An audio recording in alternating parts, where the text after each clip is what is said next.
Thomas in trouble. It was a busy day for the engines on Sir Topham Hatt's railway. Gordon was taking passengers across the island. He felt magnificent. Henry was delivering logs to the lumberyard. He was right on time.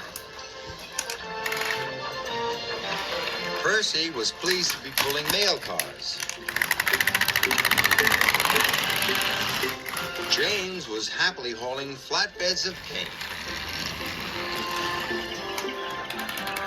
And Salty was carefully shunting wagons of fish at Brendam Docks. But Thomas and Emily were at the fitter's yard for repairs. I can't wait to get back to work. I'm taking the school choir to their concert. Emily was ready to go. Goodbye, Thomas, she whistled. Good luck with your final inspection.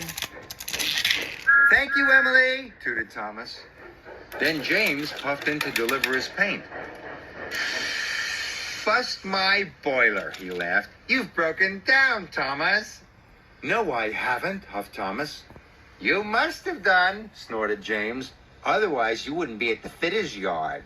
What a shame you're not a smart and useful engine like me. That made Thomas cross. Sir Topham Hatt arrived. Thomas, boomed Sir Topham Hatt, are you ready to take the school choir to their concert? Nearly ready, sir, puffed Thomas excitedly. Nearly ready isn't good enough, said Sir Topham Hatt. Thomas didn't want anyone else to collect the school choir. Carrying children was his favorite job. So Thomas decided he would leave before his final inspection. I'm ready now, sir, he puffed. And Thomas trucked away to pick up Annie and Clarabelle.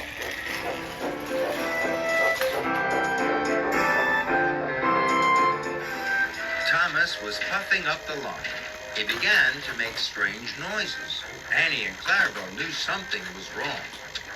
Something's wrong, clackety-clong, clackety-clong. Something's wrong.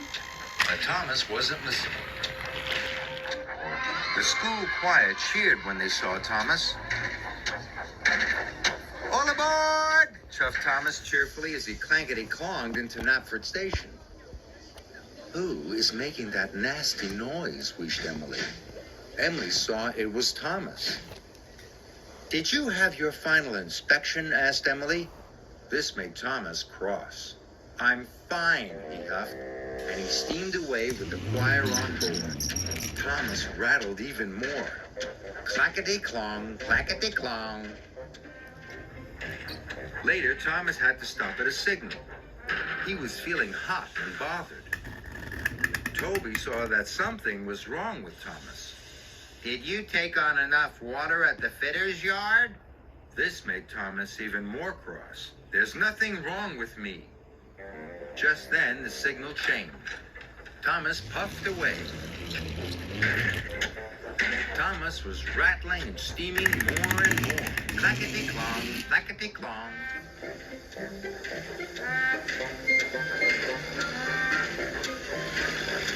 Further up the line, Percy was waiting at a crossing. What's happened to you, Thomas? Cried Percy. You look puffed out. Bother, steamed Thomas.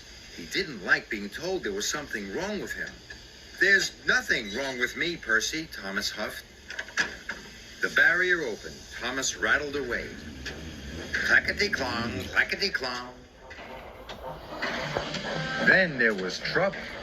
Thomas began to chuff slower and slower. I need a rest, he gasped. Thomas clackety-clonged into a siding.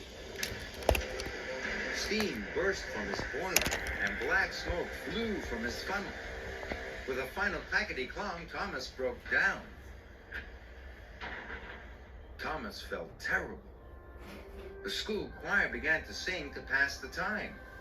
The children will be late for their concert, Thomas wailed sadly. And it will all be my fault. I've let everyone down. Thomas was upset. Just then, Gordon puffed around the bend. I've broken down, groaned Thomas. Sorry, Thomas, we've I'm a guaranteed connection. Now what am I going to do? Cried Thomas. He was worried. Then Thomas heard a whistle. It was James. If I ask James for help, he'll laugh at me again. But I don't want the children to miss their concert. So Thomas tooted as loud as he could toot.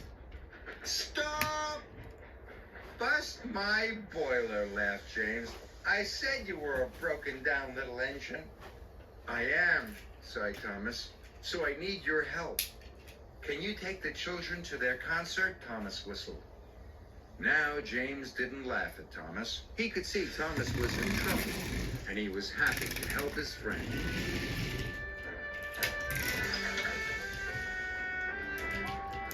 I'll get the children there on time, he wished. Thomas knew he had to get back to be repaired as quickly as possible. Henry was sent to collect Thomas.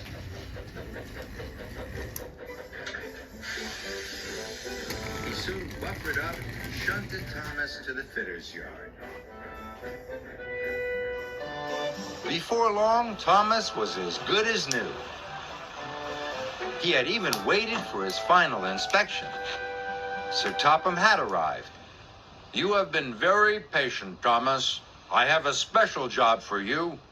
You are to collect the choir and bring them home again.